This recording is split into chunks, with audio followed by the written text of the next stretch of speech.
Hello everyone, welcome to CarX.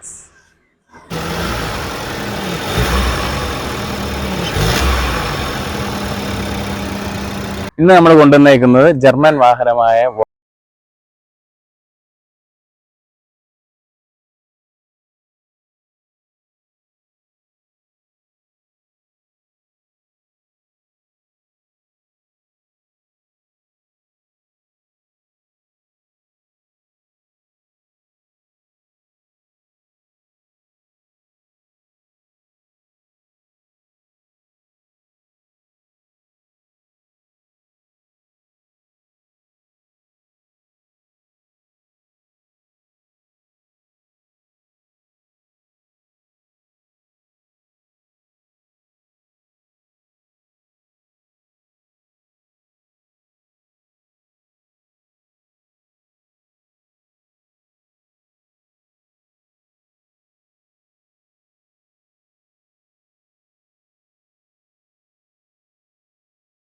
Top line ആണ്. ഇതിൽ വന്നിട്ട് നമുക്ക് ഫ്രണ്ട് ഡിസൈനിലേക്ക് നോക്കുമ്പോഴത്തേക്കിനും ആദ്യമേ തന്നെ നമുക്ക് മനസ്സിലാവും ഒരു നല്ലൊരു ബോൾഡ് ലുക്കാണ് വണ്ടിക്ക് കിട്ടുന്നത്. നമുക്ക് ആ ഫ്രണ്ട് വ്യൂ എന്ന് പറയുമ്പോൾ ഒരു ഭയങ്കര ബോൾഡ് ഒരു ലുക്ക് വരുന്നുണ്ട്. പിന്നെ ആ ഒരു സോളിഡ് ഫീലും ഉണ്ട്. ആ ഒരു ജർമ്മൻ വെഹിക്കിൾസിന്റെ ഒരു സോളിഡ് ഒരു ഫീലും നമുക്ക് വണ്ടിയുടെ ഡിസൈൻ ഫ്രണ്ട് ഓവറോൾ ഒരു ഡിസൈൻ നമ്മൾ നോക്കുമ്പോൾ അതാണ് നമുക്ക് പെട്ടെന്ന് കിട്ടുന്നത്. പിന്നെ നേരെ നമ്മുടെ ഫ്രണ്ടില് ഹെഡ് ലാംപ്സ് വരുമ്പോഴത്തേക്കിനും LED ഹെഡ് ലാംപ്സ് ആണ് വരുന്നത്. DRL വേണ്ട ഇവിടെ ഇങ്ങനെ DRL ലൈറ്റ്സ് വരുന്നുണ്ട്. ഇത് ഓട്ടോ ഹെഡ് ലൈറ്റ്സ് ആണ്. നമ്മൾ ഓട്ടോ മോഡിൽ ഇട്ട് കഴിഞ്ഞാൽ ഓട്ടോമാറ്റിക്കലി ലൈറ്റ് കത്തും. ആ ഒരു പ്രൊവിഷനുള്ള രീതിയിലാണ്. പിന്നെ നേരെ ഗ്രില്ല് വന്നിട്ട് നമുക്കൊരു സ്റ്റെപ്പ് അപ്പ് ഗ്രില്ല് എന്നാണ് ഇതിന് പറയുന്നത്. ബോക്സ് ആണ് ഈ ഒരു ഡിസൈൻ, അതാണ് സ്റ്റെപ്പ് അപ്പ് ഗ്രില്ല് എന്ന് ഉദ്ദേശിക്കുന്നത്. 2 സ്ലാറ്റുകളായിട്ട് വരുന്നുണ്ട്. ഇവിടെ വേണ്ട GTയുടെ ബാഡ്ജിങ് വരുന്നുണ്ട്. പിന്നെ നമ്മുടെ വോക്സ്വാഗന്റെ ലോഗോ തന്നെ ഇവിടെ ആയിരുന്നു വന്നേക്കുന്നത്. പിന്നെ വേണ്ട നമ്മുടെ ബോണറ്റ് വരുമ്പോൾ ഇങ്ങനെ ഒരു ചെറിയ രീതിയിൽ ഒന്ന് റേസ് ചെയ്ത് നിന്നിട്ട് മേലോട്ട് ഇങ്ങനെ ഈ ഒരു നല്ല പവർ ലൈൻസ് ഒക്കെ നല്ല രീതിയിൽ വിസിബിൾ ആയിട്ട് കാണാൻ പറ്റുന്നുണ്ട്. അത് നല്ലൊരു മസ്കുലിൻ ലുക്ക് വരുന്നുണ്ട് വണ്ടിയിൽ ഒരു ഫ്രണ്ട് വ്യൂ നോക്കുമ്പോഴത്തേക്കിനും. പിന്നെ നേരെ താഴേക്ക് വരുമ്പോഴത്തേക്കിനും ഇവിടെ ഒരു സിൽവർ ഫിനിഷ് വരുന്നുണ്ട്. സിൽവർ ഫിനിഷ് ആയിട്ട് ഇവിടെ ഇങ്ങനെ ഫുള്ള് ഈ ഒരു മുമ്പോട്ടേക്ക് ഈ ഒരു സൈഡിലോട്ടും പോകുന്നുണ്ട് ഫ്രണ്ടില്. പിന്നെ നേരെ വന്നിട്ടുണ്ട് ഇവിടെ ഒരു ഫോഗ് ലാമ്പ് വരുന്നുണ്ട്. ഇവിടെ കണ്ടോ, ഒരു ഫോഗ് ലാമ്പ് വരുന്നുണ്ട്. പിന്നെ വേണ്ട എയർ ഡാം ആണ് ഈ ഒരു ഭാഗത്ത്. അത് നല്ല നീറ്റ്ലി കൊടുത്തിട്ടുണ്ട്. ഇവിടെ ഒരു നല്ലൊരു സിൽവർ ആക്സെന്റ് വരുന്ന ഒരു സ്കിഡ് പ്ലേറ്റ് പോലെ വരുന്ന ഒരു ഭാഗമാണ്. ഇവിടെ ഒരു സിൽവർ ആക്സെന്റ് കൊടുത്തിട്ടുണ്ട്. ഇത്രയാണ് നമുക്ക് ഫ്രണ്ട് പെട്ടെന്ന് നമുക്ക് നോക്കുമ്പോൾ ഫ്രണ്ടിലുള്ള ഒരു ഡിസൈൻ. പിന്നെ ഇത് ബ്ലൂ കളറാണ്. ഈ ബ്ലൂ കളറിൽ വന്നിട്ട് ടോപ്പ് ബ്ലാക്ക് ചെയ്ത് നിൽക്കുവാണ്. ഒരു ഡ്യുവൽ ടോൺ ഫിനിഷ് ആണ് വരുന്നത് ഫ്രണ്ട് നമ്മുടെ വണ്ടി വരുന്നത്. ഇനിയിപ്പോ നമുക്ക് നേരെ ഇതിന്റെ സൈഡ് ഡിസൈൻസിലേക്ക് നോക്കാം. നമ്മുടെ ഈ 17 ഇഞ്ചാണ് വീൽ സൈസ് വരുന്നത്. അലോയ് വീൽസ് വന്നിട്ട് ഒരു ബ്ലാക്കും സിൽവർ ഫിനിഷ് ആണ് വരുന്നത്. പക്ഷെ നല്ല ലുക്കിംഗ് ആയിട്ടുണ്ട്. ഇതിന്റെ തൊട്ട് താഴെയുള്ള വേരിയന്റിലെല്ലാം 16 ഇഞ്ചാണ് വരുന്നത്. ഇതിന് 17 ഇഞ്ച് വരുന്നത് നമുക്ക് ഈ GT ലൈനിൽ ടോപ്പ് എൻഡ് മോഡലിന് മാത്രമേ വരുന്നുള്ളൂ. പിന്നെ നേരെ സൈഡിലേക്ക് വരുമ്പോഴത്തേക്കും നമുക്ക് ഈ വീൽ ആർച്ചസ് ഈ ഒരു ക്ലാഡിങ് നേരെ ഇത് ഇവിടെ നിന്ന് വന്ന് നേരെ അങ്ങ് ബാക്കിലോട്ട് പോകുന്നുണ്ട്. പിന്നെ വന്നിട്ട് ഇതിൻ്റെ ഗ്രൗണ്ട് ക്ലിയറൻസ് വന്നിട്ട് 188 ആണ്. 188 മില്ലിമീറ്റർ ആണ് ഇതിൻ്റെ ഗ്രൗണ്ട് ക്ലിയറൻസ് വരുന്നത്. പിന്നെ നേരെ വീൽ ബേസ് പറയുകയാണെങ്കിൽ 2651 മില്ലിമീറ്റർ ആണ് ഇതിൻ്റെ വീൽ ബേസ് വരുന്നത്. അതുകൊണ്ടാണ് നല്ല സ്പേഷ്യസ് ആണ് നമ്മുടെ ഇൻറ്റീരിയർ വന്നിട്ട്. പിന്നെ സൈഡ് മിറേഴ്സ് വരുമ്പോഴത്തേക്കിനും ബോഡി കളേർഡ് തന്നെയാണ് സൈഡ് മിറേഴ്സ് വരുന്നത്. പിന്നെ നേരെ വന്നു കഴിയുമ്പോൾ നമുക്ക് നേരെ ഇവിടെ പെട്ടെന്ന് നമുക്ക് വ്യൂ കാണാൻ പറ്റുന്നത് പറഞ്ഞു കഴിഞ്ഞാൽ നമുക്ക് ഈ ഒരു റൂഫ് റെയിലാണ് വരുന്നത്. അത് നല്ല സോളിഡ് ആയിട്ടുള്ള ഒരു റൂഫ് റെയിലാണ്. ഇത് തന്നെയല്ല, ഇത് നമുക്ക് ലോഡിങ് കപ്പാസിറ്റി ഉള്ള ഒരു റൂഫ് റെയിലാണ്. ഷോ പീസ് മാത്രമല്ല, ഇതിൽ നമുക്ക് ലോഡ് ക്യാരി ചെയ്യാവുന്ന രീതിയിലാണ് അവർ കൊടുത്തേക്കുന്നത്. ഇവിടെ നമുക്ക് ഈ ഒരു സിൽവർ ഫിനിഷ് വരുന്നുണ്ട് ഈ ഷോൾഡർ ലൈനിൽ. പിന്നെ അതിൻ്റെ കീലെസ് എൻട്രിയുടെ അതിൻ്റെ ആ ഒരു സ്വിച്ചും വരുന്നുണ്ട് ഇവിടെ. പിന്നെ ഇവിടെ നമുക്കൊരു GT ബാഡ്ജിങ് വരുന്നുണ്ട് ഈ സൈഡിൽ. ഇനി നമുക്ക് നേരെ ബാക്ക് ഡിസൈനിലേക്ക് പോകാം. ഓക്കെ നമ്മുടെ ടൈഗൂണിൻ്റെ ബാക്ക് ഡിസൈനിലാണ്. ഇതാണ് നമ്മുടെ ഒരു ബാക്ക് ഡിസൈൻ എന്ന് പറയുന്നത്. പക്ക ഫ്യൂച്ചറിസ്റ്റിക് ആയിട്ട് തോന്നുന്നു എനിക്ക്. കാരണം ഈ ഒരു ഇതിൻ്റെ ടെയിൽ ലാമ്പ് വന്നേക്കുന്നതും പിന്നെ ഈ ഒരു നേരെ ആ സ്ട്രിറ്റ് ലൈറ്റ് നമ്മുടെ ആ ഡിക്കി ഡോറിലേക്ക് ജോയിൻ ചെയ്ത് പോകുന്ന ആ ഒരു ബാക്ക് ഫുൾ ഒരു പക്ക ഫ്യൂച്ചറിസ്റ്റിക് ലുക്ക് തന്നെയാണ് വണ്ടി കൊടുത്തേക്കുന്നത്, അതിൻ്റെ ഡിസൈൻ കൊടുത്തേക്കുന്നത്.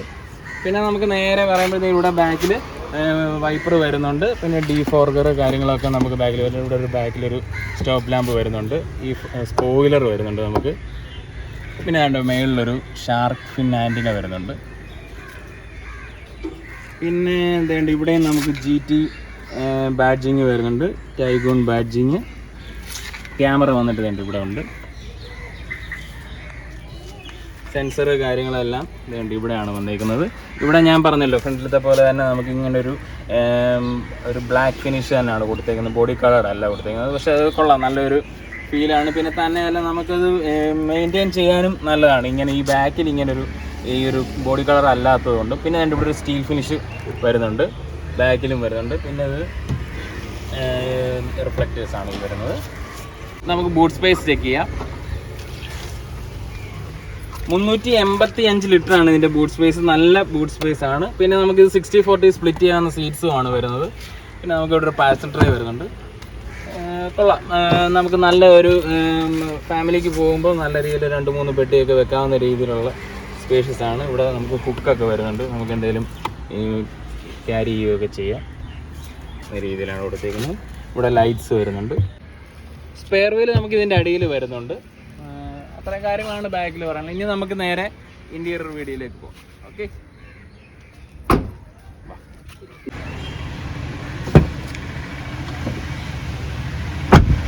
യെസ്, ഈ തഗ് ശബ്ദമാണല്ലോ എല്ലാവർക്കും ജർമ്മൻ കാഴ്സിൻ്റെ ആ ഒരു ബിൽഡ് ക്വാളിറ്റിയുടെ ഒരു പ്രത്യേകത പറയുന്നത്. എപ്പോഴും ഈ ഒരു തഗ് ശബ്ദം നമ്മൾ കേൾപ്പിച്ചില്ലെന്ന് വേണ്ട, അതാണത്. ഒന്നുകൂടെ കേൾപ്പിക്കാം, വേണ്ടേ കണ്ടോ. നമ്മളിപ്പം ടൈഗോണിൻ്റെ ഇൻറ്റീരിയറിലാണ്. നമുക്ക് ഇൻറ്റീരിയറിൽ പറയുമ്പോഴത്തേക്കിനും നോക്കിയ ഡാഷ്ബോർഡ് കണ്ടോ, നീറ്റ്ലി പ്ലേസ്ഡ് ആണ്. എന്താ പറയുന്നത്, പക്ക സ്റ്റാൻഡേർഡാണ്. ജർമ്മൻ വെഹിക്കിൾസിൻ്റെ ആ ഒരു ഫിറ്റ് ആൻഡ് ഫിനിഷൊക്കെ നമുക്ക് കണ്ട ഒരു ഡാഷ്ബോർഡിൽ നിന്ന് നമുക്ക് അവിടെ തുടങ്ങാം. ഇത് വന്നിട്ട് നമുക്ക് ഒരു 2-3 കളേഴ്സ് ഉണ്ടെന്ന് വേണമെങ്കിൽ പറയാം. നമുക്കിവിടെ ബ്ലാക്ക് ഷെയ്ഡ് വരുന്നുണ്ട്, പിന്നെ അതിൻ്റെ ഇവിടെ ഒരു ഗ്രേ ഫിനിഷ് വരുന്നുണ്ട്, പിന്നെ ഇവിടെ ഒരു കാർബൺ ഗ്രേ ഫിനിഷ് വരുന്നുണ്ട് ഇവിടെ. പിന്നെ അതിൻ്റെ ഇവിടെയും ബ്ലാക്ക് വരുന്നുണ്ട്, പിന്നെ അതിൻ്റെ ഇവിടെ ഒരു ബീച്ച് കളർ വരുന്നുണ്ട്. ഇത്രയും രീതിയിലാണ്, അത്രയും ഒരു കളർ കോമ്പിനേഷനിലാണ് ഡാഷ് കൊടുത്തേക്കുന്നത്. പിന്നെ വേണ്ട നമുക്കിവിടെ ഒരു വലിയൊരു ടച്ച് ഇൻഫോർടൈൻമെൻറ്റ് ഡിസ്പ്ലേ കാണാം. ഇത് 10 ഇഞ്ചാണ് വരുന്നത്. ഇത് കഴിഞ്ഞ് നമുക്ക് ഇതിലേക്ക് വരുമ്പോഴത്തേക്കിനും പിന്നെ വേണ്ട ഇവിടെ നമുക്കൊരു പക്ക ഇവരൊരു കോക്പിറ്റ് ഇൻസ്പയർഡ് ആയിട്ടുള്ള രീതിയിലാണ് ഇത് ഡിസൈൻ ചെയ്തേക്കുന്നത്. ഇത് ഒരു സ്ക്രീനാണ്, നമ്മൾ നോർമൽ കാഴ്ചയിൽ കാണുന്ന പോലെ അല്ല, ഇത് സ്ക്രീനാണ് ഇവിടെ കൊടുത്തേക്കുന്നത്. ഇവിടെയാണ് അതിൻ്റെ നമുക്കുള്ള അതിൻ്റെ ഇവിടെ നമ്മൾ കണ്ടിട്ടില്ലേ, ഉണ്ടോ, ഇവിടെ നമുക്ക് അതിൻ്റെ കൺട്രോൾസ് എല്ലാം നമുക്ക് ഇവിടെ തന്നെ ഉണ്ട്. നമുക്ക് ഫോൺ ഓൾറെഡി കണക്ട് ചെയ്യാവുന്നതുകൊണ്ട് ഫോൺ കണക്ട് ചെയ്യാം. പിന്നെ വണ്ടിയുടെ സർവീസ് ഡീറ്റെയിൽസ് കാര്യങ്ങൾ അങ്ങനെയുള്ള കാര്യങ്ങളെല്ലാം ഡീറ്റെയിൽസ് ഈ ഒരു സ്ക്രീനിൽ കാണിക്കുന്നതാണ്. പിന്നെ നോർമലി നമ്മുടെ വണ്ടിയുടെ റേഞ്ച്, മൈലേജ് കാര്യങ്ങളും എല്ലാം ഇതിൽ ഡിസ്പ്ലേ ചെയ്യുന്നുണ്ട്. ഇത്രയാണ് പക്ക ഒരു നല്ല ഒരു കളർ തീമിലാണ് വരുന്നത്. ഒരു റെഡ് കളർ ടോണിലാണ് അത് വന്നേക്കുന്നത്. ഇവിടെ വരുമ്പോഴാണെങ്കിലും നമുക്ക് ആൻഡ്രോയിഡ് ഓട്ടോ, ആപ്പിൾ കാർപ്ലേ അങ്ങനെയുള്ള കാര്യങ്ങളെല്ലാം നമുക്ക് പറ്റുന്ന രീതിയിലാണ് ചെയ്തേക്കുന്നത്. ഇതിനകത്ത് എല്ലാ വേണ്ട ഫീച്ചേഴ്സും വരുന്നുണ്ട്. അത്യാവശ്യം നല്ല ടച്ച് റെസ്പോൺസീവ് ആണ് ഇത് എന്ന് പറയാതിരിക്കാൻ പറ്റത്തില്ല. കാരണം നമുക്ക് നല്ല രീതിയിൽ പെട്ടെന്ന് ഇത് ആക്സസ് ഒക്കെ നല്ല രീതിയിൽ കിട്ടുന്നുണ്ട്. ടച്ച് നല്ല ആക്യുറേറ്റുമാണ്. ഇവിടെ നമുക്ക് average speed, average kilometre, mileage കാര്യങ്ങളെല്ലാം ഇതിനകത്ത് കാണിക്കുന്നുണ്ട്. അതാണ് നമുക്ക് ഇൻഫർടൈൻമെന്റിനെ പറ്റി പറയാനുള്ളത്. പിന്നെ നമുക്ക് എടുത്തു പറയാനായിട്ട് നമുക്ക് വേണ്ട ഇവിടെ നമുക്കെല്ലാം ആംബിയന്റ് ലൈറ്റ് ഉണ്ട്. നമുക്കത് നിങ്ങൾക്കത് എത്രത്തോളം കാണാൻ പറ്റുന്നുണ്ടെന്ന് പറയാൻ പറ്റത്തില്ല. ഇവിടെ നമുക്ക് ആംബിയന്റ് ലൈറ്റ്സ് വരുന്നുണ്ട്. ഈ ഒരു ഭാഗത്തെല്ലാം നമുക്ക് ആംബിയന്റ് ലൈറ്റ്സ് വരുന്നത് റെഡ് ലൈറ്റ് ആണ്. അത് കൂടുതൽ വിസിബിൾ ആകുന്നത് നമുക്ക് പകൽ ടൈമിലല്ല, രാത്രിയിൽ നമുക്കത് ഫീൽ ചെയ്യത്തുള്ളൂ. എങ്കിലും ഞാൻ പറഞ്ഞതേ ഉള്ളൂ, ഇതിൽ ആംബിയന്റ് ലൈറ്റ്സ് വരുന്നുണ്ട്. കണ്ടോ, നമുക്ക് ഇപ്പം ഞാനിവിടെ ഡോർ അടച്ചപ്പം ചെറിയൊരു ഡാർക്ക്നെസ് ഫീൽ ചെയ്തുകൊണ്ട് നമുക്ക് അന്നേരം പെട്ടെന്ന് കിട്ടിയതാണ്. നിങ്ങളെ കാണിക്കാൻ വേണ്ടി ഞാൻ വീണ്ടും ഒന്ന് എടുത്തതേ ഉള്ളൂ. പിന്നെ സ്റ്റിയറിങ് നല്ല അടിപൊളി സ്റ്റിയറിംഗ് വീലാണ്. നമുക്ക് എടുത്ത് പറയാനുണ്ട്, ഇതൊരു ഫ്ലാറ്റ് ബോട്ടം സ്റ്റിയറിംഗ് വീലാണ് വരുന്നത്. ഇവിടെ ഒരു നല്ല ഗ്ലോസി ഫിനിഷ് വരുന്നുണ്ട്. പിന്നെ ഇവിടെ നമുക്ക് ക്രൂസ് കൺട്രോള് കാര്യങ്ങളെല്ലാം ഇവിടെ വരുന്നുണ്ട്. ടെലിഫോൺ ഈ സ്വിച്ചസും കാര്യങ്ങളും എല്ലാം ഇവിടെ വരുന്നുണ്ട്. പിന്നെ വോളിയം ബട്ടൺ കാര്യങ്ങൾ അങ്ങനെയുള്ള എല്ലാ ഫീച്ചേഴ്സും ഇതിനകത്ത് വരുന്നുണ്ട്. ഇതിന്റെ സ്റ്റിയറിംഗിന്റെ നല്ല ഒരു ഗ്രിപ്പാണ്. നമുക്ക് സ്റ്റിയറിംഗ് നല്ല ഹോൾഡ് ചെയ്യാനൊക്കെ നല്ല രീതിയിലാണ് അവർ കൊടുത്തേക്കുന്നത്. ഓവറായിട്ട് ബൾക്കിയൊന്നുമല്ല, നല്ല പിടിക്കാനൊക്കെയാണ് നമുക്ക് നല്ല ഗ്രിപ്പിയാണ്. പിന്നെ നമുക്ക് നേരെ പിന്നെ പറയാനുള്ളതെന്ന് പറഞ്ഞു കഴിഞ്ഞാൽ AC വെൻസിന്റെ കാര്യമാണ്. AC വെൻസ് കണ്ട് ഈ ഒരു രീതിയിലാണ് ഇവിടെ തൊട്ട് താഴെ, ഡിസ്പ്ലേ തൊട്ട് താഴെയായിട്ടാണ് കൊടുത്തേക്കുന്നത്. പിന്നെ ഇവിടെ ഫിസിക്കൽ സ്വിച്ചസ് എന്ന് പറയുന്നത് നമുക്ക് ആപ്പാടെ വരുന്ന പറഞ്ഞു കഴിഞ്ഞാൽ ഈ ഒരു ഹസാർഡ് സ്വിച്ചും, പിന്നെ നമുക്കിത് വെന്റിലേറ്റഡ് സീറ്റാണ്, നമുക്ക് അതിലേക്ക് വരാം, അങ്ങനെയുള്ള കാര്യങ്ങളെ കൊടുത്തിട്ടുള്ളൂ. പിന്നെ വേണ്ട AC-യുടെ കൺട്രോൾസ് ആണ്. ഇതും അവർ നല്ല നീറ്റ്ലി പ്ലേസ് ചെയ്തിട്ടുണ്ട്. അതും നമുക്ക് ടച്ചിലാണ് ചെയ്തേക്കുന്നത്. പക്ഷേ ടച്ചാന്ന് പറഞ്ഞിട്ട് നമുക്കത് നല്ല യൂസർ ഫ്രണ്ട്ലി ആയിട്ടാണ് കൊടുത്തേക്കുന്നത്. നമുക്കൊരു ബുദ്ധിമുട്ടെന്നുള്ള രീതിയിലല്ല, വളരെ സിമ്പിളായിട്ട് നമുക്ക് സെറ്റ് ചെയ്യാവുന്ന രീതിയിൽ കൊടുത്തിട്ടുണ്ട്. നല്ല റെസ്പോൺസീവ് ആണത്. പിന്നെ നേരെ ഇവിടെ ഇൻഡക്ഷൻ ചാർജിങ്, അതായത് വയർലെസ് മൊബൈൽ ചാർജിങ് വരുന്നുണ്ട്. ഇവിടെ മൊബൈൽ വെച്ച് കഴിഞ്ഞാൽ നമുക്കത് ചാർജ് ചെയ്ത് കിട്ടും. പിന്നെ 12 വോട്ട് ഇവിടെ ഒരു സോക്കറ്റ് വരുന്നുണ്ട്.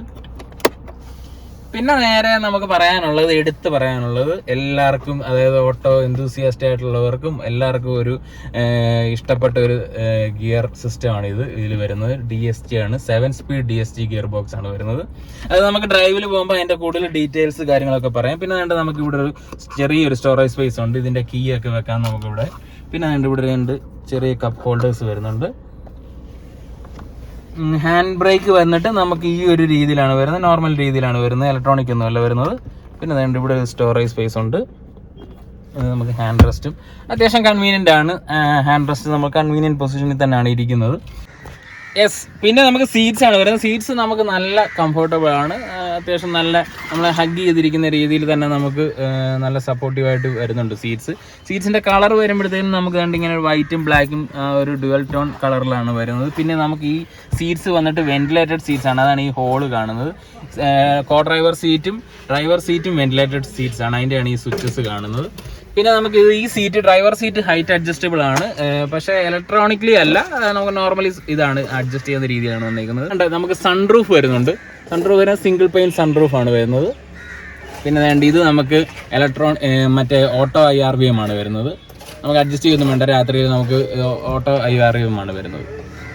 ഇത്രയും കാര്യങ്ങളാണ് വരുന്നത്. പിന്നെ ഇവിടെ ഒരു വാനിറ്റി മിറർ വരുന്നുണ്ട്. അതൊക്കെ നോർമലി എല്ലാ വെഹിക്കിൾസിനും വരുന്ന പോലെ തന്നെ ഇവിടെ വരുന്നുണ്ട്. ഇത്രയും കാര്യങ്ങൾ. നമുക്കിനി നേരെ ബാക്ക് സീറ്റിലേക്ക് പോകാം.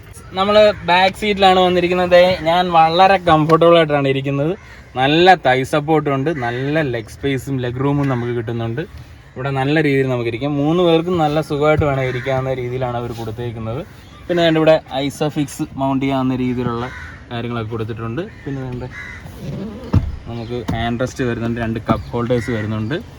പിന്നെ 3 ഹെഡ് റെസ്റ്റുകൾ വരുന്നുണ്ട്, അതും അഡ്ജസ്റ്റ് ചെയ്യാവുന്ന രീതിയിൽ തന്നെയാണ് വരുന്നത്. പിന്നെ നമുക്ക് ബാക്കിൽ 2 AC വെൻസ് കൂടെ കൊടുത്തിട്ടുണ്ട് അഡ്ജസ്റ്റ് ചെയ്യാവുന്ന രീതിയിൽ. പിന്നെ 2 Type C പോർട്ടുകൾ വരുന്നുണ്ട്, അത് ഫ്രണ്ടിലും ഉണ്ട് Type C പോർട്ടുകൾ. പിന്നെ ബാക്കിൽ ഇവിടെ ചെറിയ ഫയൽസൊക്കെ വെക്കാവുന്ന രീതിയിൽ സീറ്റിൻ്റെ പോക്കറ്റ്സും കാര്യങ്ങളൊക്കെ വരുന്നുണ്ട്. പിന്നെ ഇവിടെ 2 റീഡിംഗ് ലാംപ്സ് വരുന്നുണ്ട്. പിന്നെ മെയിനായിട്ട് എടുത്ത് പറയേണ്ടത് ഇത് 6 എയർ ബാഗ്സ് വരുന്ന മോഡലാണ്. ഫുള്ളി നല്ല സേഫ്റ്റി ആ ഒരു കാര്യങ്ങളിലൊന്നും വോക്സ്വാഗൺ കോംപ്രമൈസ് കൊടുത്തിട്ടില്ല. പിന്നെ വന്നിട്ട് ഇത് നമുക്ക് 5 സ്റ്റാർ റേറ്റിംഗ് ഉള്ള വെഹിക്കിളാണ് ഗ്ലോബൽ NCAP. അപ്പോൾ സേഫ്റ്റിയുടെ കാര്യത്തിൽ പറയേണ്ട കാര്യമില്ലല്ലോ. അപ്പോൾ അത്രയും കാര്യങ്ങളൊക്കെയാണ് വെഹിക്കിളിൽ വരുന്നത്. നമുക്കിനി നേരെ ഡ്രൈവ് വീഡിയോയിലേക്ക് പോവാം. ഓക്കെ, ഇനി നമുക്ക് ഡ്രൈവിൻ്റെ വിശേഷങ്ങളിലേക്ക് കിടക്കാം. ഇപ്പം ഫസ്റ്റ് ഓഫ് ഓൾ നമുക്ക് പറയാനുള്ളതെന്ന് പറഞ്ഞു കഴിഞ്ഞാൽ ആദ്യമേ നമുക്ക് എഞ്ചിൻ ഡീറ്റെയിൽസ് കാര്യങ്ങളൊക്കെ പറയാം. നമുക്ക് എഞ്ചിൻ വന്നിട്ട് നമുക്ക് 1.5 ലിറ്റർ എഞ്ചിനാണ് വരുന്നത്. ഒരു 150 PS പവറും 250 Nm ടോർക്കുമാണ് വണ്ടി പ്രൊഡ്യൂസ് ചെയ്യുന്നത്. GT ലൈൻ വേരിയൻ്റ് ആയതുകൊണ്ടാണ് നമുക്ക് 150 PS പവർ വരുന്നത്. ഇത് ശരിക്കും പറഞ്ഞു കഴിഞ്ഞാൽ ഒരു 1 ലിറ്റർ എഞ്ചിനൂടെ ഉണ്ട്. 1 ലിറ്റർ എഞ്ചിൻ വരുമ്പോൾ 115 PS പവറാണ് ആ വെഹിക്കിളിന് വരുന്നത്. 178 Nm ടോർക്കും അത് പ്രൊഡ്യൂസ് ചെയ്യുന്നത്. ഇത് 1.5 ലിറ്റർ ആണ് നമ്മളിപ്പോൾ ഡ്രൈവ് ചെയ്തുകൊണ്ടിരിക്കുന്ന ഈ GT വേരിയന്റ്. ഇതിന്റെ ഡ്രൈവിന്റെ കാര്യങ്ങളിലേക്ക് പറയുമ്പോൾ നമുക്ക് എടുത്തു പറയേണ്ടത് ഇതിന്റെ ട്രാൻസ്മിഷൻ ആണ്. നമുക്ക് എടുത്തു പറയേണ്ടത് ട്രാൻസ്മിഷൻ വന്നിട്ട് നമുക്ക് DSG ഗിയർ ബോക്സ് ആണ് വരുന്നത്. 7 സ്പീഡ് DSG ഗിയർ ബോക്സ് ആണ് വരുന്നത്.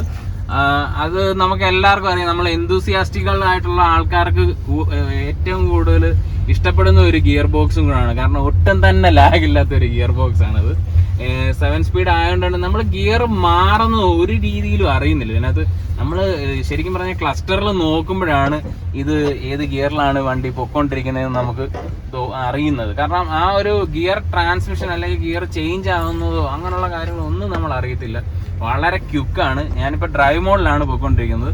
പിന്നെ ഞാൻ അവിടുന്ന് ഷോറൂമിൽ വരുന്ന വഴിയൊക്കെ ഞാൻ ഇടയ്ക്കൊന്ന് സ്പോർട്സ് മോഡൊക്കെ ഇട്ടായിരുന്നു. ശരിക്കും പറഞ്ഞാൽ സ്പോർട്സ് മോഡ് നമുക്ക് നമ്മുടെ നാട്ടിലുള്ള റോഡ്സിലൊന്നും ഇടാൻ പറ്റില്ല. ഹൈവേയിലൊക്കെ പോകുമ്പോൾ മാത്രമേ നമുക്ക് പറ്റത്തുള്ളൂ. സ്പോർട്സ് മോഡ് ഇട്ട് കഴിഞ്ഞാൽ ഒന്നും പറയണ്ട, നമ്മളെ വലിച്ചെടുത്തോണ്ട് പോകുന്ന രീതിയിലുള്ള ഒരു പവറാണ്. ലാഗ് ഒട്ടും തന്നെ ഇല്ല. ഡ്രൈവ് മോഡിലാണെങ്കിൽ പോലും നമുക്ക് കാല് കൊടുക്കുമ്പോൾ തന്നെ വളരെ ഗിയർ ഷിഫ്റ്റ് ആകുന്ന വളരെ ക്വിക്കായിട്ടാണ്. അത് എടുത്തു പറയേണ്ടതാണ്. ഡ്രൈവിങ് നമുക്ക് ഭയങ്കരമായിട്ടൊരു ഹരമുള്ള ആളുകൾക്കും ഒക്കെ പറ്റിയൊരു ട്രാൻസ്മിഷനുമാണ്. അതിനനുസരിച്ചുള്ള നമുക്കൊരു ഫീഡ്ബാക്കും വണ്ടി തരുന്നുമുണ്ട്. ഡ്രൈവ് ചെയ്യുമ്പോൾ നമുക്ക് ഫീൽ ചെയ്യുന്നുണ്ട്. പിന്നെ സ്റ്റിയറിങ്ങിന്റെ കാര്യം പറയുമ്പോഴത്തേക്കിനും സ്റ്റിയറിങ് വന്നിട്ട് നമുക്ക് നല്ല റെസ്പോൺസീവായിട്ട് തന്നെയാണ് സ്റ്റിയറിങ് വരുന്നത്. നല്ല കുഴപ്പമൊന്നുമില്ല. ഓവർ ഹാർഡോ അങ്ങനൊന്നും അല്ല. അത്യാവശ്യം നല്ല, ഞാൻ നേരത്തെ പറഞ്ഞതുപോലെ തന്നെ സ്റ്റിയറിങ് ഗ്രിപ്പ് ആണെങ്കിലും അങ്ങനെയുള്ള കാര്യങ്ങളൊക്കെ നോക്കുമ്പോഴും നല്ല കുഴപ്പമില്ലാത്ത കംഫർട്ടബിൾ ആയിട്ടുള്ള രീതിയിലാണ് കൊടുത്തേക്കുന്നത്. പിന്നെ നമുക്ക് ഇതിൽ പാഡിൽ ഷിഫ്റ്റേഴ്സ് വരുന്നുണ്ട്. പാഡിൽ ഷിഫ്റ്റ് ഇവിടെ ആണ് വരുന്നത്. നമുക്ക് കാണാൻ പറ്റുമെന്ന് അറിയത്തില്ല വീഡിയോയിൽ. എൻ്റെ ഇവിടെ ഇങ്ങനെയാണ് വരുന്നത്. നമുക്ക് പാഡിൽ ഷിഫ്റ്റേഴ്സ് വരുന്നത് കൊണ്ടുള്ള ഗുണമെന്ന് വെച്ച് കഴിഞ്ഞാൽ നമുക്ക് മാനുവലി ഡ്രൈവ് ചെയ്യുമ്പം നമുക്ക് കുറച്ചുകൂടെ എന്തൂസിയാസ്റ്റിക് ആയിട്ട് വണ്ടി ഓടിക്കാനും ഒക്കെ നമുക്ക് പറ്റുന്ന ഒരു ഗുണമാണ് പാഡിൽ ഷിഫ്റ്റേഴ്സ് ആകുമ്പോൾ. പ്ലസും മൈനസും ഇങ്ങനെ നമുക്ക് ഇവിടെയാണ് പ്ലസ് വരുന്നത്, ഇവിടെ മൈനസ്. നമുക്ക് ഗിയർ മാറി മാറി ഇങ്ങനെ പൊയ്ക്കൊണ്ടിരിക്കാം. നമുക്ക് ഹൈവേയിലാണ് അത് കൂടുതൽ നമുക്ക് യൂസ് ചെയ്യാൻ പറ്റത്തുള്ളൂ. അത് ഒരു അടിപൊളി ഒരു ഫീച്ചേഴ്സ് ആണ് പാഡിൽ ഷിഫ്റ്റേഴ്സ് എന്ന് പറയുന്നത്. പിന്നെ നമുക്ക് ഇവിടെ തന്നെ നമുക്ക് മാനുവലി വണ്ടി വേണമെങ്കിൽ ഇവിടെ വേണമെങ്കിലും നമുക്ക് ഓടിക്കാം. ഇവിടെ വരുമ്പോഴത്തേക്കിനും park, reverse, neutral, drive, sports മോഡിലാണ് പിന്നെ വണ്ടിയുടെ മാക്സിമം പവറും നമുക്ക് ഡെലിവർ ചെയ്ത് പോകുന്ന രീതിയിലേക്ക് വരുന്നത്. അങ്ങനെ അല്ലാണ്ട് ഈ പ്ലസും മൈനസും കണ്ടോ. നമ്മൾ ഈ സൈഡിലേക്ക് ഷിഫ്റ്റ് ചെയ്ത് കഴിഞ്ഞാൽ നമുക്ക് മാനുവലി നമുക്ക് ഡ്രൈവ് ചെയ്യാം. പ്ലസും മൈനസും ആ രീതിയിൽ ഡ്രൈവ് ചെയ്യാം. പിന്നെ ഇവിടെ പാഡൽ ഷിഫ്റ്റേഴ്സ് വരുന്ന ഇവിടെ നിന്ന് നമുക്ക് ആ രീതിയിൽ ഡ്രൈവ് ചെയ്യാം. കുറച്ചുകൂടെ ഇൻട്രസ്റ്റിംഗ് ഡ്രൈവിംഗ് ഇവിടെ ആയിരിക്കും. കാരണം നമുക്ക് അത് കൂടുതലും നമുക്ക് ലോങ് സ്ട്രെച്ചുകളിലൊക്കെ പറ്റത്തുള്ളൂ. ആ രീതിയാണ്. പിന്നെ കംഫോർട്ടിന്റെ കാര്യത്തിൽ നമുക്ക് എടുത്തു പറയുന്നത് നല്ലൊരു സസ്പെൻസ് സിസ്റ്റമാണ് വെഹിക്കിളിന് വരുന്നത്. നല്ല കംഫോർട്ടബിൾ ആണ്. ഒരു രീതിയിൽ നമുക്കൊരു ഒലച്ചില്, ബോഡി റോളിങ് അങ്ങനെയുള്ള കാര്യങ്ങളൊന്നും വരുന്നില്ല. നല്ല കംഫോർട്ടബിൾ ആയിട്ടിരിക്കാം. പിന്നെ സീറ്റിംഗ് ആണെങ്കിലും ആ ഒരു അത്യാവശ്യം നല്ല ഒരു സീറ്റിംഗ് പൊസിഷൻ നമുക്ക് കിട്ടുന്നുണ്ട്. ഇത്രയും കാര്യങ്ങളാണ്. പിന്നെ മെയിനായിട്ടും പറയാനുള്ളതെന്ന് പറഞ്ഞു കഴിഞ്ഞാൽ നമുക്ക് 6 എയർ ബാഗ്സ് വരുന്നുണ്ട്. സേഫ്റ്റി ഫീച്ചേഴ്സ് എല്ലാം വരുന്നുണ്ട്. Hill hold, hill assist, traction control, ABS, EBD, അങ്ങനെയുള്ള എല്ലാ ഫീച്ചേഴ്സും ഒരു ഫീച്ചർ ലോഡാണ് ഈ വെഹിക്കിൾ. ശരിക്കും പറഞ്ഞു കഴിഞ്ഞാൽ ഒരുപാട് ഫീച്ചേഴ്സ് നമുക്ക് ഈ വണ്ടിയിൽ വരുന്നുണ്ട്. സേഫ്റ്റി ഫീച്ചേഴ്സ് ആണെങ്കിലും ഞാൻ ഈ പറഞ്ഞ സേഫ്റ്റി ഫീച്ചേഴ്സ് എല്ലാം വരുന്നുണ്ട്. ഗ്ലോബൽ എൻക്യാപ് എന്ന് പറയുന്ന 5 സ്റ്റാർ റേറ്റിംഗ് ഓൾറെഡി ഈ വെഹിക്കിളിന് കിട്ടിയിട്ടുണ്ട്. അപ്പോൾ അതുകൊണ്ട് നമുക്ക് എടുത്ത് പറയേണ്ട കാര്യമില്ല സേഫ്റ്റി മെഷർമെന്റിന്റെ കാര്യങ്ങളിലൊന്നും. നമുക്ക് ഇതിനകത്ത് ഈ വെഹിക്കിളിനകത്ത് ഒരു ഫീച്ചർ വരുന്നുണ്ട്, ACT എന്ന് പറയുന്ന ഫീച്ചർ വരുന്നുണ്ട്. ACT എന്ന് പറഞ്ഞു കഴിഞ്ഞാൽ ആക്റ്റീവ് സിലിണ്ടർ ടെക്നോളജി എന്ന് പറയുന്നത്. അതെന്താണെന്ന് വെച്ച് കഴിഞ്ഞാൽ നമുക്ക് ഈ വെഹിക്കിൾ 4 സിലിണ്ടർ ആണ് വരുന്നത്. ഇപ്പം നമ്മൾ ഹൈവേയിലൊക്കെ ക്രൂസ് ചെയ്യുന്ന സമയത്ത് നമുക്ക് ആ ഒരു മാക്സിമം പവർ വരുമ്പോൾ ആ 4 സിലിണ്ടറും പ്രോപ്പറായിട്ട് വർക്ക് ചെയ്യും. അല്ലാതെ നമ്മളിപ്പോൾ ഒരു സിറ്റി ട്രാഫിക്കിലൊക്കെ വരുമ്പോഴത്തേക്കും നമുക്ക് അതിന്റെ ആവശ്യം വരുന്നില്ല. അപ്പോൾ ആ ഒരു അത് സെൻസ് ചെയ്തിട്ട് നമ്മൾ ഒരു 3 സിലിണ്ടറിലേക്കോ ഒക്കെ അത് മാറും. അപ്പോൾ അതുകൊണ്ടുള്ള ഒരു ഗുണം എന്താണെന്ന് വെച്ച് കഴിഞ്ഞാൽ നമുക്ക് വന്നിട്ട് ബെറ്റർ ഫ്യൂൽ എഫിഷ്യൻസി കിട്ടും നമ്മൾ സിറ്റിയിലൊക്കെ യൂസ് ചെയ്യുന്ന സമയത്ത്. അതാണ് ആക്റ്റീവ് സിലിണ്ടർ ടെക്നോളജി എന്ന് പറയുന്നത്. അതൊരു നല്ല ഫീച്ചറാണ്. അതുകൊണ്ടാണ് ഞാൻ എടുത്തു പറയുന്നത്. അത് തന്നെയല്ല നമുക്ക് ഈ GT വേരിയന്റിലാണ് ആ ഫീച്ചർ വരുന്നത്. ACT എന്ന് പറയുന്ന ആ ഒരു ടെക്നോളജി വരുന്നത് GT വേരിയന്റിലാണ്. ഇതൊരു വേറൊരു ഇമ്പോർട്ടൻ്റ് ആയിട്ടുള്ള ഒരു ടെക്നോളജി വരുന്നത് ഡിസ്ക് വൈപ്പിംഗ് ടെക്നോളജി. അത് എന്താണെന്ന് വെച്ച് കഴിഞ്ഞാൽ നമ്മുടെ ഫ്രണ്ട് 2 വീലിലും ഡിസ്ക് ബ്രേക്സ് ആണ് വരുന്നത്. അത് നമുക്കിപ്പോൾ നമ്മുടെ ഈ പ്രത്യേകിച്ച് നമ്മുടെ കേരളത്തിലൊക്കെ കാലാവസ്ഥ പറഞ്ഞാൽ എപ്പോഴും ഈ മഴ വരികയും പിന്നെ അതുപോലെ തന്നെ പൊടിയൊക്കെ ഉണ്ടല്ലോ. അപ്പോൾ ഈ നമ്മുടെ കാലിപ്പറിൽ ഈ ഡസ്റ്റ് കയറിയിട്ടോ അല്ലെങ്കിൽ ഇപ്പോൾ ഒരു മഴ പെയ്തുകൊണ്ടിരിക്കുന്ന സമയത്തൊക്കെ വെള്ളം കയറിയിട്ട് അപ്പം അതിൽ വെള്ളമൊക്കെ ആയിരിക്കും. അപ്പോൾ ഈ ഡസ്റ്റ് പാർട്ടികളൊക്കെ വൈപ്പ് ചെയ്ത് കളയുമ്പോഴത്തേക്കും നമുക്ക് അത് ഡ്രൈ ആയിട്ടിരിക്കുമ്പോൾ നമുക്ക് ബ്രേക്ക് ചെയ്യുമ്പോൾ നല്ല ബെറ്റർ ബ്രേക്ക് എഫിഷ്യൻസി കിട്ടും. അതിന് വേണ്ടിയിട്ടാണ് ആ ഒരു ടെക്നോളജി. അതിപ്പം അതൊരു നല്ല ടെക്നോളജി ആയിട്ടാണ് എനിക്ക് തോന്നുന്നത്. കാരണം എന്താ വെച്ച് കഴിഞ്ഞാൽ നമുക്ക് ഇങ്ങനെയുള്ള സാഹചര്യങ്ങളിൽ ഇങ്ങനെയുള്ള മഴ അങ്ങനെയുള്ള സമയത്തൊക്കെ ബ്രേക്കിങ്ങിന്റെ ഒരു കുറവ് ഫീൽ ചെയ്യത്തില്ല. അപ്പോൾ അതുള്ളത് കൊണ്ട്, കാരണം ഡിസ്ക് വൈപ്പ് ചെയ്ത് വിടുന്നതുകൊണ്ട്. അതാണ് ഡിസ്ക് വൈപ്പിംഗ്. ഇത്രയും കാര്യങ്ങളാണ് നമുക്ക് ഓവറോൾ ഡ്രൈവിനെ പറ്റി പറയാനുള്ളത്. പിന്നെ എനിക്ക് നിങ്ങൾക്ക് സ്പോർട്സ് മോഡ് കാണിക്കാൻ പറ്റിയ ഒരു സ്ട്രെച്ച് ഇവിടെ കിട്ടുന്നില്ല. ഉണ്ടായിരുന്നു, ഞാനത് ജസ്റ്റ് ഒന്ന് നിങ്ങൾക്ക് വേണ്ടിയിട്ട് അതൊന്ന് കാണിക്കാമായിരുന്നു. ഞാനൊന്ന് നോക്കാം, എവിടെയെങ്കിലും ഒരു ചെറിയ സ്ട്രെച്ച് കിട്ടുവാണെങ്കിൽ ആ ഒരു വണ്ടിയുടെ ഒരു പവർ ഡെലിവറി ഒന്ന് കാണിച്ചു തരാം. ഇപ്പോൾ ഇവിടെയൊക്കെ നമുക്ക് അത്യാവശ്യം നല്ല തിരക്കായിപ്പോയി. അപ്പോൾ അതുകൊണ്ടാണ് ഞാൻ എന്തായാലും ഒന്നുകൂടെ നോക്കട്ടെ, ഇവിടെ എവിടെയെങ്കിലും നമുക്ക് ഡ്രൈവ് അങ്ങനെ ഒരു സ്ട്രെച്ച് എടുക്കാൻ പറ്റുവാണെങ്കിൽ ഞാനത് കാണിച്ചു തരാം. ഇതിപ്പോൾ ഡ്രൈവ് മോഡിലാണ്, ഞാൻ നിങ്ങൾക്ക് വേണ്ടി ഒന്ന് ജസ്റ്റ് ഒന്ന് നോക്കിയതാണ്. വേണ്ട, ഇതിപ്പോൾ ഞാൻ സ്പോർട്സ് മോഡ് ഇട്ട് കണ്ടത്. ഈ ഒരു ആക്സിലറേഷനാണ് ഈ വെഹിക്കിൾ തരുന്നത്. അപ്പം പിന്നെ നമുക്ക് ഇന്ന് ഈ വെഹിക്കിൾ പ്രൊവൈഡ് ചെയ്തേക്കുന്നത് മരടിലുള്ള EVM Volkswagen ആണ്. അവിടെ സെയിൽസ് ഹെഡ് ആയിട്ടുള്ള വിനോദ് സാറാണ് ഞാൻ ആദ്യം കോൺടാക്ട് ചെയ്യുന്നത്. പുള്ളി എനിക്ക് പിന്നെ പെട്ടെന്ന് അവിടുത്തെ മാർക്കറ്റിംഗ് മാനേജറായിട്ടുള്ള അജയ് എനിക്ക് കണക്ട് ചെയ്ത് തന്നു. പിന്നെ പുള്ളിയായിരുന്നു നമുക്ക് വെഹിക്കിൾ പെട്ടെന്ന് എല്ലാം അലോട്ട് ചെയ്ത് തരാൻ വേണ്ടിയിട്ടുള്ള കാര്യങ്ങളെല്ലാം കൂടെ നിന്ന് കാര്യങ്ങളൊക്കെ. വളരെ നല്ല ഫ്രണ്ട്ലി ആയിട്ടുള്ള ആൾക്കാരാണ് ഇവർ രണ്ടുപേരും. നിങ്ങൾക്ക് വോക്സ്വാഗന്റെ വെഹിക്കിളൊക്കെ ആയിട്ട് ബന്ധപ്പെട്ട ഡീറ്റെയിൽസ് കാര്യങ്ങളൊക്കെ അറിയാൻ വേണ്ടിയിട്ട് ഞാൻ അവരുടെ കോൺടാക്ട് നമ്പേഴ്സ് ഡിസ്ക്രിപ്ഷനിൽ കൊടുത്തേക്കാം. പിന്നെ ഷോറൂമിൻ്റെ ലൊക്കേഷനും കാര്യങ്ങളെല്ലാം ഞാൻ ഡീറ്റെയിൽസിൽ ഡിസ്ക്രിപ്ഷനിൽ കൊടുത്തേക്കാം. അപ്പോൾ ഇത്രയാണ് നമ്മുടെ ഡ്രൈവ് വീഡിയോ വരുന്നത്. അപ്പം നിങ്ങൾക്ക് ഈ സെഗ്മെന്റ് നോക്കുന്നവർക്ക് ഡെഫിനറ്റ്ലി നിങ്ങൾക്ക് ഇതൊന്ന് ടെസ്റ്റ് ഡ്രൈവ് ചെയ്ത് നോക്കുക, നിങ്ങൾക്ക് ഇഷ്ടപ്പെടും. കാരണം ഒരു ജർമ്മൻ ടെക്നോളജി അല്ലെങ്കിൽ ആ ഒരു ജർമ്മൻ എഞ്ചിനീയറിങ് ആ ഒരു ഫീല് നമുക്ക് കിട്ടണമെന്നുണ്ടെങ്കിൽ ഈ വോക്സ്വാഗൺ വെഹിക്കിൾസ് നമുക്കൊരു ബെസ്റ്റ് ഓപ്ഷനാണ്. കാരണം ജർമ്മൻ വെഹിക്കിൾസ് എന്ന് പറയുമ്പോൾ നമുക്ക് സാധാരണ എല്ലാവർക്കും അഫോർഡ് ചെയ്യാൻ പറ്റത്തില്ല. കാരണം അത് വോക്സ്വാഗണിലേ നമുക്ക് പറ്റത്തുള്ളൂ. ബാക്കിയുള്ള ജർമ്മൻ കാർസ് എന്ന് പറയുന്നത് അറിയാമല്ലോ, ഓഫ് കോഴ്സ് ബെൻസ്, BMW ആ ഒരു ലെവലിലേക്ക് നമുക്ക് സാധാരണക്കാർക്ക് സെറ്റ് ചെയ്യാൻ പറ്റുന്ന ഒരു എമൗണ്ടും ആയിരിക്കത്തില്ല. ആ ഒരു ഇത് വെച്ച് നോക്കുമ്പോൾ നമുക്ക് വോക്സ്വാഗൺ ധൈര്യമായിട്ട് എടുക്കാം. പിന്നെ നമുക്ക് ആ ഒരു അതുകൊണ്ട് നമുക്ക് ഈ ഒരു നിങ്ങളുടെ ഒരു പ്രൈസ് റേഞ്ചിലുള്ള നിങ്ങൾക്കൊരു ജർമ്മൻ കാർസ് വേണം, ജർമ്മൻ വെഹിക്കിൾ വേണമെന്നൊക്കെ ഉള്ള ഒരാൾക്കാർക്കാണെങ്കിൽ നമുക്കിത് ഡെഫിനറ്റ്ലി ചൂസ് ചെയ്യാം. ഈവൻ അങ്ങനെ അല്ലെങ്കിൽ പോലും നമുക്ക് ഇത് നിങ്ങളൊന്ന് വൺസ് ഡ്രൈവ് ചെയ്ത് കഴിയുമ്പോൾ നിങ്ങൾക്ക് ഇതിൻ്റെ ഒരു ബിൽഡ് ക്വാളിറ്റിയും ആ ഒരു നീറ്റ്ലി ഈ ഒരു ഡാഷ്ബോർഡും ആ ഒരു കാര്യം നീറ്റ്ലി പ്ലേസ് ചെയ്തേക്കുന്ന ആ ഒരു ലേ ഔട്ടൊക്കെ കാണുമ്പോൾ തന്നെ നിങ്ങൾക്ക് മനസ്സിലാവും. അവരുടെ ആ ഒരു എഞ്ചിനീയറിംഗ് ഡൈനാമിസം ഒക്കെ നമുക്ക് മനസ്സിലാവും. എത്രയാണ് നമുക്ക് ഈ വെഹിക്കിളിനെ പറ്റി പറയാനുള്ളത്. പിന്നെ അത്യാവശ്യം നല്ല ഒരു ഫ്യൂൽ എഫിഷ്യൻ്റ് ആയിട്ടുള്ള ഒരു വെഹിക്കിളാണിത്. എനിക്ക് ഇവിടെ ഈ സിറ്റിക്കകത്തൊക്കെ ഡ്രൈവ് ചെയ്തപ്പോൾ ഓൾമോസ്റ്റ് എനിക്കൊരു 13-14 റേഞ്ചൊക്കെ മൈലേജ് കിട്ടിയിട്ടുണ്ട്. എനിക്ക് തോന്നുന്നു ഡെഫിനറ്റ്ലി എന്തായാലും ഒരു ഹൈവേയിൽ ഒരു 18+ ഒക്കെ 17-18 ആ റേഞ്ചൊക്കെ മൈലേജ് ഉറപ്പായിട്ടും കിട്ടുമെന്ന് പ്രതീക്ഷിക്കുന്നു. അപ്പോൾ ഇത്രയാണ്. അപ്പം നമുക്ക് അടുത്ത വീഡിയോയിൽ കാണാം. നമുക്ക് ഉറപ്പായിട്ടും നിങ്ങളുടെ സപ്പോർട്ട് വേണം, ഞാനത് എപ്പോഴും പറയുന്നുണ്ട്. കാരണം എന്ന് വെച്ച് കഴിഞ്ഞാൽ നിങ്ങൾ സബ്സ്ക്രൈബ് ചെയ്താലേ എനിക്ക് ഒരുപാട് വെഹിക്കിൾസ് നമുക്ക് വീഡിയോ ചെയ്യാൻ പറ്റത്തുള്ളൂ. അപ്പോൾ ഉറപ്പായിട്ട് നിങ്ങളെല്ലാവരും എൻ്റെ വീഡിയോ കണ്ട് ഇഷ്ടപ്പെട്ട് കഴിഞ്ഞാൽ സബ്സ്ക്രൈബ് ചെയ്യുക, ഷെയർ ചെയ്യുക, ലൈക്ക് ചെയ്യുക. Okay, thank you so much.